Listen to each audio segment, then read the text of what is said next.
কাছে চলে আসে। আরে আরে, এ কি দেখছি আমি?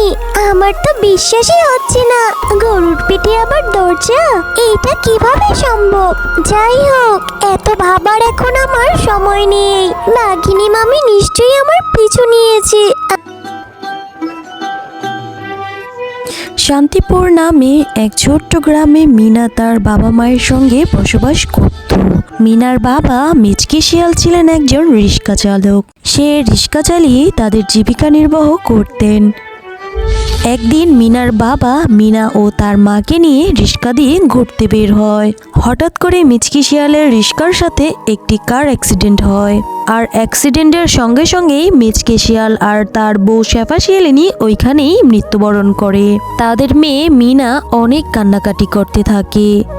তারপর থেকে মিনা একা একা জীবনযাপন করে। তারপর থেকে মিনা অনেক গরিব ও দরিদ্র হয়ে যায়। আর বেচারা মিনা তার প্রতিবেশীদের বাড়িতে গিয়ে খাবার চাইতো।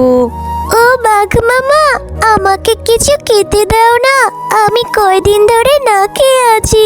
দয়া করো বাঘ মামা, আল্লাহ তোমার ভালো করবে বাঘ মামা।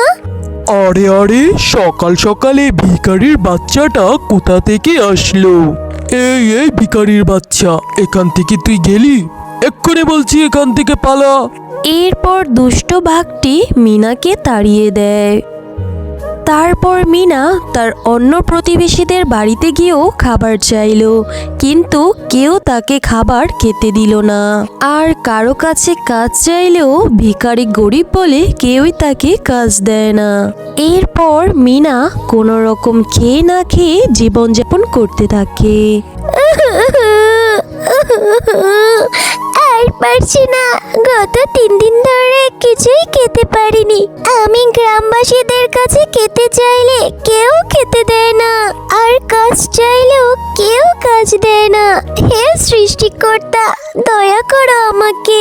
খিদের যন্ত্রণা যে আমি আর সহ্য করতে পারছি না। আর তখন কোথা থেকে যেন খাবারের ঘ্রাণ আসে। আর খাবারের ঘ্রাণ পেয়ে মিনা সেই খাবারের কাছে যায়। আর লোভ সামলাতে না পেরে চুরি করে খেতে চায়। আর তখনই সেই জায়গায় বাঘিনী চলে আসে আর চিৎকার করে বলতে থাকে, আরে এই ভিখারির বাচ্চা, তুই আমার খাবার চুরি করতে এসেছিস? দাঁড়া, আমি তোকে এক্ষুনি দেখাচ্ছি মজা। কই গো, ধরো একে ধরো। তারপর বাঘ আর বাঘিনী দুজন মিলে মিনাকে অনেক মারতে থাকে। আহ বাঘিনী কাকি, আমার অনেক লাগছে, আমাকে আর মেরো না। আমি গত 3 দিন ধরে না খেয়ে আছি। বাঘিনী মামি আমাকে ছেড়ে দাও। বাঘিনী কাকি, আমাকে ছেড়ে দাও, আমি আর কখনো আসবো না। কি ছোট লোকের বাচ্চা, তোর তো আসপর্দা দিন দিন বেড়ে যাচ্ছে। তুই নাকি আমার বাড়ির খাবার চুরি করে খাবি? দাঁড়া, তোকে আজকে আমি প্রাণে মেরেই ফেলবো। আর মিনা মারের আঘাত সহ্য করতে না পেরে ওইখান থেকে পালিয়ে যায়। এভাবে পালাতে পালাতে হঠাৎ জঙ্গলে একটি জাদুর গরুর কাছে চলে আসে।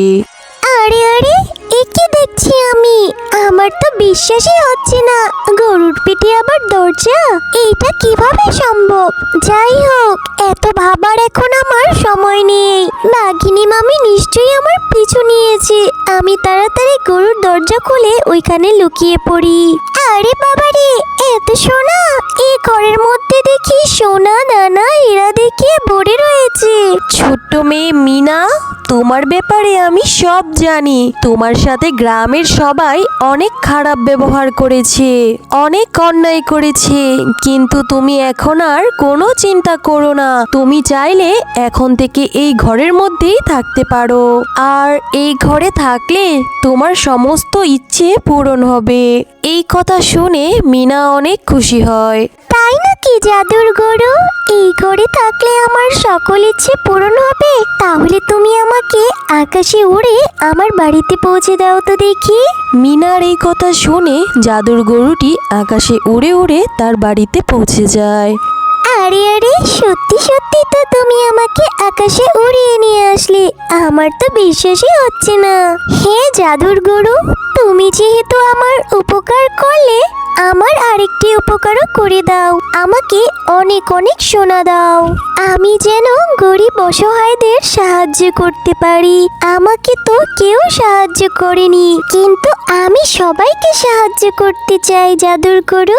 আরে তুমি তো অনেক ভালো, অনেক দয়ালু স্বভাবের মেয়ে। আমি তো তোমার মতোই একজন কাউকে খুঁজছি, যেন তাকে দিয়ে আমার অনেকগুলো কাজ করানো যায়। কারণ আমিও চাই গরিব অসহায়দের সাহায্য করতে, আমার সোনা দানা তাদের মাঝে বিলিয়ে দিতে। এই নাও। এই কথা বলে জাদুর গরু তার মুখ দিয়ে অনেক সোনা বের করতে থাকে।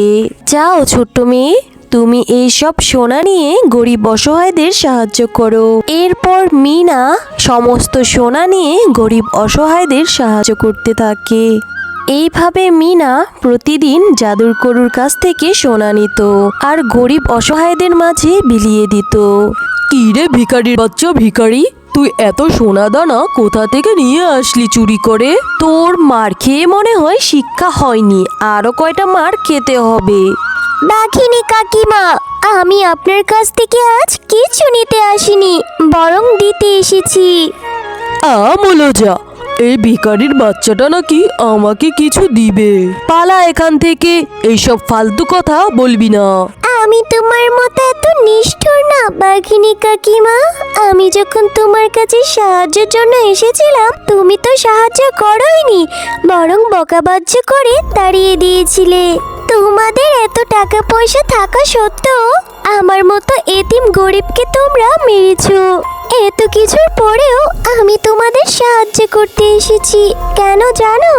কারণ আমি জানি তোমাদের সংসারে এখন অনেক অভাব চলছে। এই নাও, এই সোনাগুলো রেখে দাও, তোমাদের কাজে লাগবে। আরে এই মিনা ভিখারির বাচ্চা হয়ে আমাকে এতগুলো সোনা দিয়ে গেল। আরো মনে হয় সোনা আছে এই মিনার কাছে, আমাকে দেখতেই হবে ব্যাপারটা কি। যাই গিয়ে দেখি ভিখারির বাচ্চাটা এতগুলো সোনা কোথায় পেল। এরপর বাঘিনী মিনাদের ঘরের পাশে এসে দেখে বিশাল বড় এক সোনার গরু মুখ দিয়ে তার সোনা বের করছে। আরে এত বড় সোনার গরু, আবার তার মুখ দিয়ে সোনা বের হচ্ছে। আমার তো বিশ্বাসই হচ্ছে না, মনে হচ্ছে এটা সাধারণ কোনো গরু নয়, এটা একটা জাদুর গরু। আর না হলে এটা কিভাবে সম্ভব? আর সমস্ত সোনা নিয়ে মিনা গ্রামবাসীদের সাহায্য করতে যায়। ঠিক তখনই লোভী বাঘিনী গরুর কাছে আসে। জাদুর গরু, জাদুর গরু, আমাকে অনেকগুলো সোনা দাও, আমার সংসারে অনেক অভাব চলছে। ও আচ্ছা আচ্ছা, তোমার সংসারে অনেক অভাব চলছে, তুমি কোনো চিন্তা করো না, আমি তোমাকে এক্ষুনি সাহায্য করব। আমি তোমাকে সোনা না দিয়ে অনেকগুলো হিরে দিচ্ছি, আর তুমি সেই হিরেগুলো বিক্রি করে অনেক টাকা পয়সা অর্জন করতে পারবে। এই বলে জাদুর গরু অনেকগুলো হিরে দেয়। এরপর বাঘিনী হিরেগুলোকে নিয়ে বাঘকে দেখায় আর সমস্ত কথা বাঘকে খুলে বলে। ও এই ব্যাপার, শোনো, তাহলে তো গরুর পেটে অনেক হিরে মতি সোনা আছে। শোনো, তুমি কাল সকালে ওই গরুর কাছে যাবে আর ওই গরুর দরজা খুলে সোনামতি হিরে চুরি করে সব নিয়ে আসবে। আর লোভে বাঘিনী বাঘের কথা শুনে গরুর কাছে এসে গরুর দরজা খুলে পেটের ভিতরে প্রবেশ করে। আরে আরে, এ তো দেখছি সোনার পাহাড়, এত সোনা তো আমি আমার জীবনেও দেখিনি। যাই, এখান থেকে সব সোনা হীরা মতি নিয়ে আমি পালিয়ে যাই, এতে করে এই গ্রামের সবচেয়ে ধনী আমি হয়ে যাব। এই লোভী বাঘিনী, তোর এত বড় সাহস, তুই সোনা চুরি করার জন্য আমার পেটের ভিতরে ঢুকেছিস। তুই যেহেতু আমার পেটের ভিতরে ঢুকেই পড়েছিস, তাহলে এখন থেকে তুই ওইখানে পচে গলে মরবি, আর এখান থেকে কোনোদিন বের হতে পারবি না। না না, হে জাদুর গরু, আমাকে তুমি ছেড়ে দাও, আমি আর কখনো লোভ করব না। আমার ভুল হয়ে গেছে জাদুর গরু, আমাকে তুমি ছেড়ে দাও। আমাকে তুমি বাঁচাও। বাঁচাও বাঁচাও। হ্যালো বন্ধুরা, গল্পটি ভালো লেগে থাকলে চ্যানেলটি সাবস্ক্রাইব করে দিবেন এবং পাশে থাকা বেল আইকনে প্রেস করে আমার পাশেই থাকবেন। ধন্যবাদ।